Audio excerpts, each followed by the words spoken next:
ವಿಧಾನ ಪರಿಷತ್ನಲ್ಲಿ ನಮ್ಮನ್ನ ಸರಿಯಾಗಿರ್ತಕ್ಕಂಥ ಒಂದು ಸೂಕ್ತ ವ್ಯಕ್ತಿಗಳಲ್ಲಿ ಪ್ರತಿನಿಧಿಸಬೇಕು. MLC ಆಗಿ ನಮ್ಮ ಸಮಸ್ಯೆಗಳಿಗೆ ಸ್ಪಂದನೆ ಮಾಡ್ತಕ್ಕಂಥ ಯೋಗ್ಯ ವ್ಯಕ್ತಿಗಳು ಇವತ್ತು ವಿಧಾನ ಪರಿಷತ್ಗೆ ಬರಬೇಕು.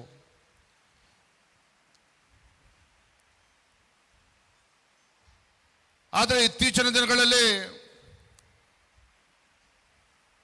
ತಮ್ಮ ರಾಜಕೀಯ ಚಪಲಗಳನ್ನು ತೀರಿಸೋಕ್ಕೋಸ್ಕರ ಇವತ್ತು ವಿಧಾನ ಪರಿಷತ್ಗೆ ಬರ್ತಾ ಇರ್ತಕ್ಕಂಥದ್ದು ಕೂಡ ನಾವು ನೋಡ್ತಾ ಇದ್ದೇವೆ. ರಾಜಕೀಯ ಚಟಕ್ಕೋಸ್ಕರ ಇವತ್ತು ವಿಧಾನ ಪರಿಷತ್ತಿಗೆ ಆಯ್ಕೆಯಾಗಿ ಬರ್ತಾ ಇರ್ತಕ್ಕಂಥದ್ದು ಕೂಡ ನಾವು ನೋಡ್ತಾ ಇದ್ದೇವೆ. ಹಣದ ಅಹಂನಿಂದ ನಾವು ಚುನಾವಣೆ ಗೆಲ್ತೇವೆ ಅಂತಕ್ಕಂಥ ಭ್ರಮೆಯಿಂದ ಇವತ್ತು ಚುನಾವಣೆ ಸ್ಪರ್ಧೆ ಮಾಡ್ತಾ ಇರ್ತಕ್ಕಂಥದ್ದನ್ನು ಕೂಡ ನಾವು ನೋಡ್ತಾ ಇದ್ದೇವೆ. ಆದರೆ ಬಂಧುಗಳೇ, ವಿಧಾನಸೌಧ ಅಂತ ಹೇಳಿದ್ರೆ ಪ್ರಜಾಪ್ರಭುತ್ವದ ದೇಗುಲ ಅಂತೇಳಿ ನಾವು ನಂಬಿದ್ದೇವೆ. ಈ ನಾಡಿನ ಆಗು ಹೋಗುಗಳ ಬಗ್ಗೆ, ನಾಡಿನ ಜ್ವಲಂತ ಸಮಸ್ಯೆಗಳ ಬಗ್ಗೆ ಸಮಗ್ರವಾಗಿ ಚರ್ಚೆ ಆಗಬೇಕು ಅಂತ ಹೇಳಿದ್ರೆ ಆ ಪ್ರಜಾಪ್ರಭುತ್ವದ ದೇಗುಲದಲ್ಲಿ ಯೋಗ್ಯ ವ್ಯಕ್ತಿಗಳು ಆಯ್ಕೆಯಾಗಿ ಬರಬೇಕು ಅನ್ನುವ ಅಪೇಕ್ಷೆ ಜನಸಾಮಾನ್ಯರದ್ದು. ಆ ಕಾರಣದಿಂದಲೇ ಭಾರತೀಯ ಜನತಾ ಪಾರ್ಟಿ ಒಬ್ಬ ಪ್ರಾಮಾಣಿಕ ಕಾರ್ಯಕರ್ತ, ಶಿಕ್ಷಣ ಕ್ಷೇತ್ರದಲ್ಲಿ ಕಳೆದ ಹಲವಾರು ದಶಕಗಳಿಂದ ತನ್ನದೇ ಆದಂಥ ಒಂದು ಸೇವೆಯನ್ನು ಮಾಡಿಕೊಂಡು ಬರ್ತಾ ಹಾಗೂ ಸಮಾಜಮುಖಿಯಾಗಿ ಇವತ್ತು ಸೇವೆಯನ್ನು ಮಾಡ್ಕೊಂಡು ಬರ್ತಾ ಇರ್ತಕ್ಕಂಥ ಒಬ್ಬ ಪ್ರಾಮಾಣಿಕ ವ್ಯಕ್ತಿ KM ಸುರೇಶ್ ರವರನ್ನ ಭಾರತೀಯ ಜನತಾ ಪಾರ್ಟಿ NDA ಅಭ್ಯರ್ಥಿಯನ್ನಾಗಿ ನಾವು ಘೋಷಣೆ ಮಾಡಿರುವಂಥದ್ದು. ಹಾಗಾಗಿ ಈ ನಿಟ್ಟಿನಲ್ಲಿ ನಮ್ಮೆಲ್ಲ ಕಾರ್ಯಕರ್ತರ ಸಹಕಾರವನ್ನು ಕೇಳಬೇಕು, ನಮ್ಮ ಮುಖಂಡರ ಸಹಕಾರವನ್ನು ಕೇಳಬೇಕು. ಏನು ಬಹಳ ದಿನಗಳು ಏನು ಉಳ್ಕೊಂಡಿಲ್ಲ.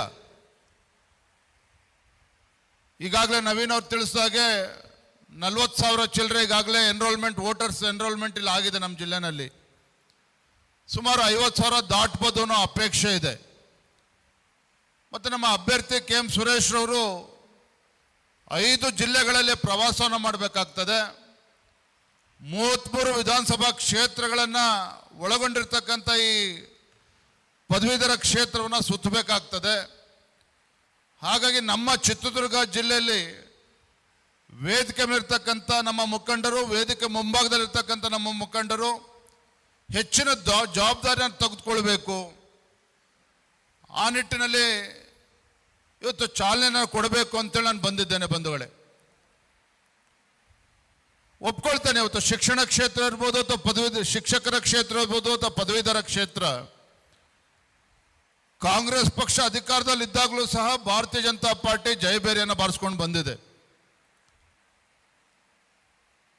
ಆದರೆ ಇವತ್ತು ಪರಿಸ್ಥಿತಿ ಬದಲಾವಣೆ ಆಗ್ತಾ ಇದೆ.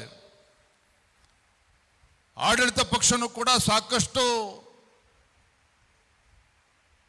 ಮತದಾರರನ್ನ ಎನ್ರೋಲ್ಮೆಂಟ್ ಮಾಡಿಸುವಂಥ ಕೆಲಸ ಕಳೆದ ಹಲವಾರು ತಿಂಗಳುಗಳಿಂದ ಮಾಡ್ಕೊಂಡು ಬಂದಿದೆ.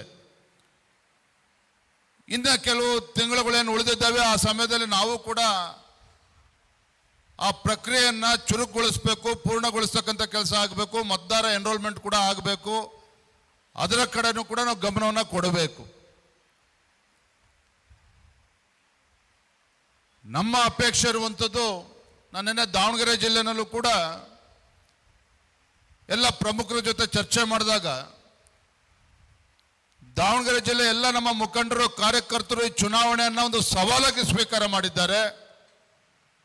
ನಮ್ಮೆಲ್ಲ ವ್ಯತ್ಯಾಸಗಳನ್ನು ಮರೆತು ನಾವು ಒಟ್ಟಾಗಿ ಒಂದಾಗಿ ಸುರೇಶ್ ಅಣ್ಣವ್ರ ಪರವಾಗಿ ಅತಿ ಹೆಚ್ಚು ಮತಗಳನ್ನು 80% ಮತವನ್ನು ಕೊಡಿಸ್ತೇವೆ ಅನ್ನೋ ಸಂಕಲ್ಪವನ್ನು ಕೂಡ ಅಲ್ಲಿ ಮುಖಂಡರು ಮಾಡಿರುವಂಥದ್ದು. ಚಿತ್ರದುರ್ಗ ಜಿಲ್ಲೆ ಭಾರತೀಯ ಜನತಾ ಪಾರ್ಟಿಯ ಭದ್ರಕೋಟೆನೂ ಕೂಡ ಹೌದು. ಕಳೆದ ವಿಧಾನಸಭಾ ಚುನಾವಣೆ ಬೇರೆ ಬೇರೆ ಕಾರಣಗಳಿಗೆ ನಮಗೆ ಹಿನ್ನಡೆ ಆಗಿರ್ಬೋದು. ಆದರೆ ಲೋಕಸಭಾ ಚುನಾವಣೆಯಲ್ಲಿ ಮತದಾರರು ಮತ್ತೆ ನಮಗೆ ಕೈಯನ್ನು ಹಿಡಿದಿದ್ದಾರೆ, ನಮಗೆ ಆಶೀರ್ವಾದ ಮಾಡಿದ್ದಾರೆ. ಇಂಥ ಒಬ್ಬ ಸಜ್ಜನ ವ್ಯಕ್ತಿ ಸುರೇಶ್ ಅವ್ರನ್ನ ಅಭ್ಯರ್ಥಿಯನ್ನು ಮಾಡಿದಂಥ ಸಂದರ್ಭದಲ್ಲಿ ನಾವೆಲ್ಲರೂ ಕೂಡ ಆಸಕ್ತಿಯನ್ನು ವಹಿಸಿ ಇಂದಿನಿಂದಲೇ ಇನ್ನೂ ಹೆಚ್ಚು ಉತ್ಸಾಹದಿಂದ ಚುನಾವಣೆಯಲ್ಲಿ ಸಕ್ರಿಯವಾಗಿ ಪಾಲ್ಗೊಳ್ಳಬೇಕು. 70-80% ಮತವನ್ನು ಪಡೆಯುವಂಥದ್ರಲ್ಲಿ ನಾವು ಯಶಸ್ವಿ ಆಗಬೇಕು.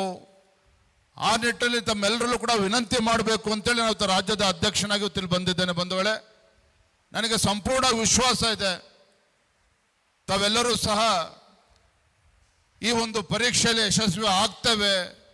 ನಿಮ್ಮ ಎಲ್ಲರ ಸಹಕಾರ ಸಿಕ್ಕೇ ಸಿಗ್ತದೆ ಅನ್ನೋ ವಿಶ್ವಾಸ ನಂಗೆ ಸಂಪೂರ್ಣವಾಗಿದೆ.